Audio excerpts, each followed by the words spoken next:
know he's raped as young as 13 years old, and that should not be acceptable to anyone. I don't understand how they can be so deliberately irresponsible. Outrage and frustration from victims of the man known as the jogger rapist that he's getting out of prison without more warning to the public. Now, Coin 6 was the first to report that Richard Gilmore is set to get out of an Oregon prison on December 16th and be placed in subsidized housing in Portland's Old Town area. The Oregon Parole Board classified him as a low-level sex offender. Let's get to our Coin 6 investigator, Dan Tilkin, who actually broke the story about his release.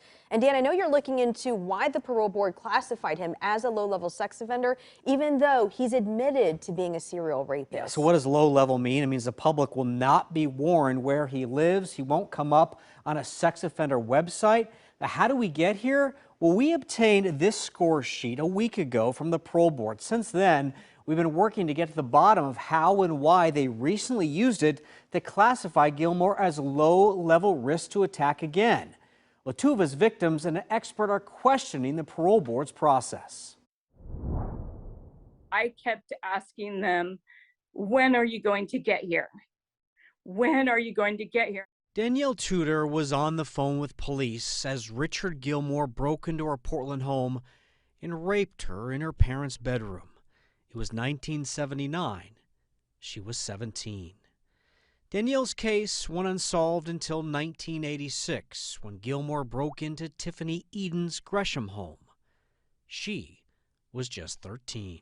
He watched me for at least 2 weeks, knew when I was going to be home alone, and decided to break into my home without any regard to my own safety, my mental health, my family, nobody.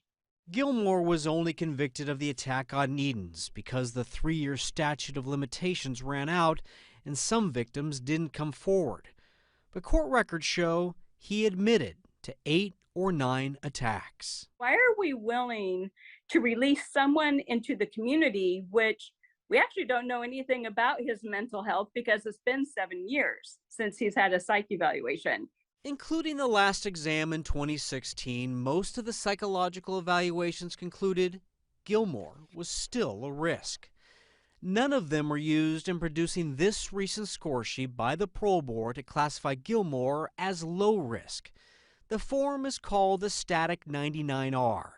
Its 10 questions take into account factors like a sex offender's age and prior sex offenses. The higher the score, the higher risk to reoffend.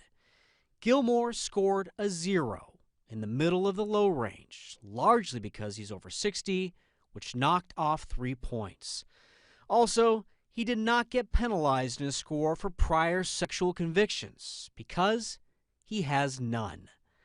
The fact he confessed to 7 or 8 additional crimes are not counted per the instructions on using the form. If they were included, his victims say he could score as high as 6, or high risk. We wanted to interview the Parole Board, but the executive director declined, saying he would only answer questions in writing. He stated, "The Static 99R is the most widely used actuarial risk assessment tool for adult males convicted of sexual crimes in the world. This use of the Static 99R is only specific to the notification level and not the level to which they may be supervised by in the community." In general, the research indicates that the Static 99R has a moderate ability to predict an individual's risk of recidivism. Portland-based forensic psychiatrist Dr. Brian Haloida's practice includes sexual violence risk assessments. He has no specific knowledge about Gilmore's case, but he studied the accuracy of the Static 99R. The Static 99R does not tell you much of anything about the individual's dynamic risk factors. So aspects of the person's thinking or emotional state or recent behavior that might be relevant to their risk for sexual violence going forward. So to make a determination about a person's risk of sexual violence based solely on the Static 99R would in most contexts be considered incomplete. It makes me angry that we have to take care of this again, that we've got to make it right. And it's not necessarily for Tiffany and I, it's for the community, it's for Oregonians, you know, that deserve to know where this man is living and if he's in their neighborhood. They had to fight in 2007 when the parole board decided to release Gilmore, and then it was overturned in the courts. Now, I'm told the scoring rules for the static 99R cannot be changed to include his admitted history because it throws off the ability to compare him to other sex offenders as a predictor of how he will turn out. Multnomah County will be supervising Gilmore after his release. The county tells me their staff will give Gilmore an additional test to get a better idea of his risk level.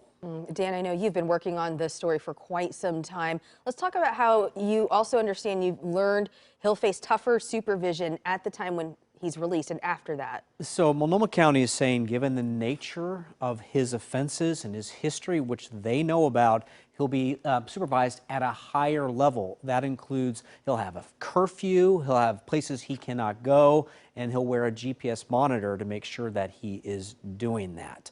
But again, released into Portland's Old Town into subsidized housing December 16th.